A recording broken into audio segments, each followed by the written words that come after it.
नमस्कार मैत्रिणींनो, श्री स्वामी समर्थ. बुधवार दिनांक 29 जुलैला आहे गुरुपौर्णिमा. गुरुपौर्णिमा म्हणजे आपल्या गुरुप्रती कृतज्ञता व्यक्त करण्याचा दिवस. गुरुपौर्णिमा ही गुरु शिष्याच्या नात्याचे, प्रेमाचे, आदर्शाचे प्रतीक मानले जाते.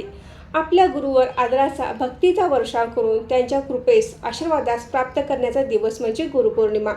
तुमचे कोणतेही गुरु असू दे, त्यांची सेवा करणे, आदर करणे, त्यांच्या प्रती कृतज्ञता व्यक्त करणे आवश्यक आहे.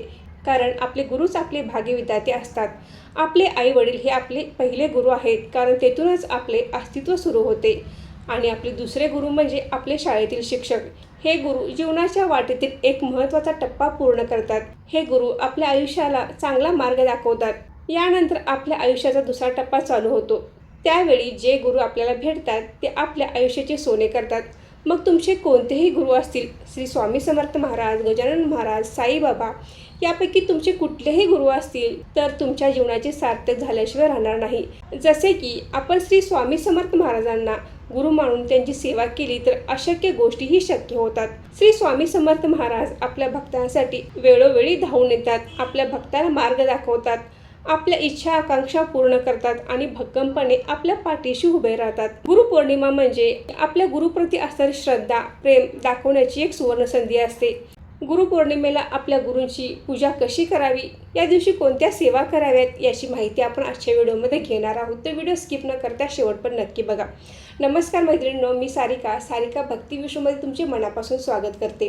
गुरुपौर्णिमेच्या अगोदरपासूनच बरेच जण श्री स्वामी समर्थ महाराजांच्या अनेक सेवा करतात. काही जण श्री स्वामी समर्थ सारामृताचे 21 पारायण करतात, कोणी 11 पारायण करते, तर कोणी 7 दिवसांचे साप्ताहिक पारायण करते. बरेच जण गुरुचरित्राचे देखील पारायण करतात. त्याचबरोबर श्री स्वामी समर्थ हा नामजप करतात, कोणी तारक मंत्राची सेवा करतात. बरेच जण भरपूर अशा सेवा करतात, पण सगळ्यांना सगळे काही जमते असे नाही. कामामुळे, ऑफिसमुळे किंवा लहान मुले असतील तर बऱ्याच जणांना सेवा करणे शक्य होत नाही. तर आपण गुरुपौर्णिमे दिवशी काही महत्त्वाच्या सेवा करू शकतो. पौर्णिमेचा कालावधी हा मंगळवारी म्हणजे 28 जुलैला सायंकाळी 6:18 पौर्णिमा तिथी सुरू होणार आहे आणि बुधवारी रात्री 8:04 पौर्णिमा असणार आहे. बुधवारी दिवसभर पौर्णिमा असणार आहे, त्यामुळे आपण सेवा दिवसभर करू शकणार आहे. गुरुपौर्णिमा साजरी करत असताना आपण या दिवशी श्री स्वामी समर्थ महाराजांच्या कोणत्या सेवा करू शकतो, तर आपण या दिवशी पहाटे लवकर उठून शुचिर्भूत होऊन सेवेला सुरुवात करायची आहे. किंवा तुम्ही तुमची सकाळची कामे आटपून सेवा करू शकता.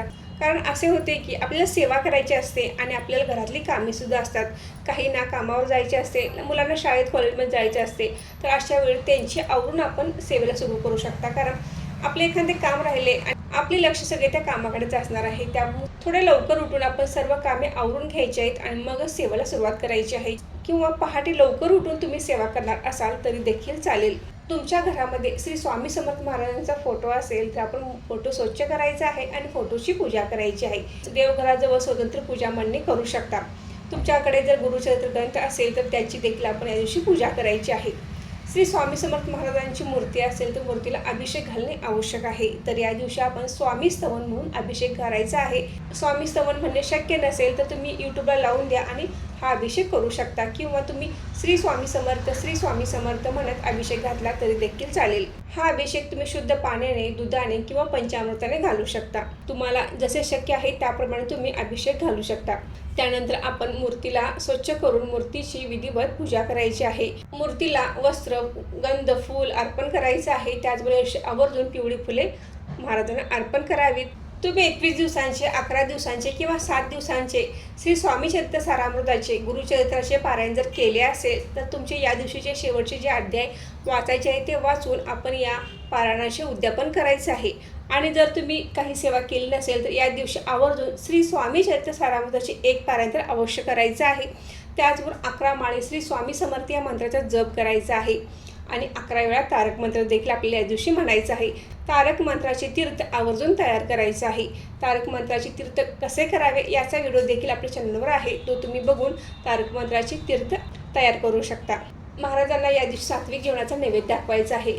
त्याचबरोबर तुम्ही बेसनचे लाडू, गव्हाची खीर हे पदार्थ सुद्धा करू शकता. पुरणपोळीचा नैवेद्य करणार असाल तो सुद्धा करू शकता. गुरुपौर्णिमेला जर तुम्ही महाराजांना गुरुपद देणार असाल तर घरच्या घरी गुरुपद कसे द्यावे याचा व्हिडिओ मी काल अपलोड केला आहे. तो व्हिडिओ बघून तुम्ही घरच्या घरी महाराजांना गुरुपद देऊ शकता. आणि जर तुम्ही केंद्रात जाऊन महाराजांना गुरुपद देणार असाल तर केंद्रामध्ये सर्व सेवा केल्या जातात, तर तेथे जाऊन देखील तुम्ही महाराजांना गुरु करून घेऊ शकता.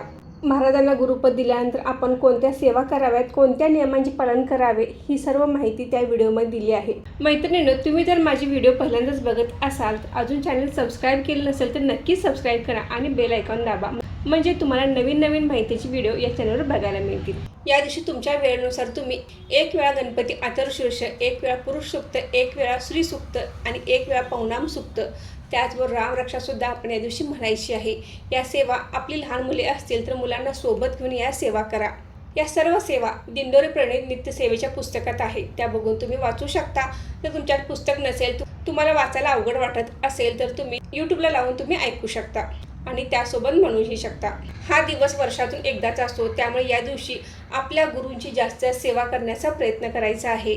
तुमच्या आसपास कुठे श्री स्वामी समर्थ महाराजांचे मंदिर असेल, मठ असेल, केंद्र असेल तर तेथे जाऊन अवश्य तुम्ही दर्शन घ्यावे. महाराजांना जाताना पिवळी फुले, बेसनाच्या लाडवाचा नैवेद्य, त्याचबरोबर तुम्ही एक नारळ या वस्तू घेऊन जायचं आहे. मंदिरात जाऊन या वस्तू महाराजांच्या चरणावर अर्पण करायचं आहे. त्याचबरोबर या दिवशी आवर्जून तुम्ही काही वस्तूंचे दान देखील करू शकता. पिवळी मिठाई, पिवळे वस्त्र या दिवशी आवर्जून दान करायचं आहे. हे दान सत्पात्रे असावे, म्हणजे ते गरजूंना आपण दान करायचं आहे. किंवा मंदिरात आलेल्या व्यक्तींना सुद्धा तुम्ही प्रसाद म्हणून पिवळ्या पदार्थांचे दान करू शकता. हा दिवस अत्यंत महत्त्वाचा आहे. आपल्या आयुष्यात श्री स्वामी समर्थ महाराजांसारखे गुरु आपल्या आयुष्यात येणे हे आपले भाग्य असते. महाराजांची सेवा करायला मिळणे हे आपल्या नशिबात असणे आवश्यक असते, तरच आपल्याला ह्या सर्व गोष्टी मिळत असतात. स्वामींच्या कृपेने अनेक इच्छा पूर्ण होतात, आपल्या जीवनातील अनेक अडचणी दूर होतात. तुम्ही या दिवशी आपल्या ब्रह्मांड नायकांना गुरु करून घेणे म्हणजे तुमच्या आयुष्यामध्ये एक नवीन पहाट झाल्यासारखे आहे. तर आवर्जून श्री स्वामी समर्थ महाराजांच्या गुरुपौर्णिमेला या सेवा करा. त्याचबरोबर तुम्ही महाराजांना तुमचे गुरुपद देखील द्या. तुमच्या आयुष्यातील सर्व समस्या नाही करण्याची ताकद महाराजांच्या सेवेमध्ये आहे. तर आवर्जून आपण महाराजांना गुरुपद देऊन त्यांच्या नित्य सेवा करा. नित्य सेवा करणे शक्य नसेल तर फक्त तुम्ही श्री स्वामी समर्थ या मंत्राचा मंत्र जाप केला तर देखील चालेल. गुरुपौर्णिमे दिवशी आपण श्री स्वामी समर्थ महाराजांच्या सेवा कोणकोणत्या करायची हे आता आपल्याला समजले. आता पौर्णिमेला बरेच सत्यनारायणची पूजा करतात, तर ही पौर्णिमेची सत्यनारायण पूजा आपल्याला 29 जुलैलाच करायची आहे. उदय तिथीनुसार गुरुपौर्णिमा ही 29 जुलैला आहे, त्यामुळे बुधवारी सायंकाळच्या वेळी आपल्याला ही सत्यनारायणची पूजा करायची आहे. आपल्याला श्री स्वामी समर्थ महाराजांसारखे गुरु भेटणे आणि त्यांचा हात आपल्या डोक्यावर असणे हे खूप महत्त्वाचे आहे. स्वामी म्हणतात, तुम्ही किती संकटात असाल, दुःखात असाल तर भिऊ नकोस, मी तुझ्या पाठीशी आहे. हे फक्त स्वामी समर्थच म्हणू शकतात. तर आवर्जून प्रत्येकाने या गुरुपौर्णिमेला श्री स्वामी समर्थ महाराजांना गुरुपद जरूर द्यावे. तर मैत्रिणींनो, आजचा व्हिडिओ इथेच थांबवते. आजची माहिती कशी वाटली हे कमेंट करून नक्की सांगा. तुम्हा सर्वांना गुरुपौर्णिमेच्या खूप खूप शुभेच्छा. गुरुर् ब्रह्मा गुरुर्विष्णू गुरुदेव महेश्वरा, गुरु साक्षात परब्रह्म तस्मै श्री गुरुवे नमः. धन्यवाद.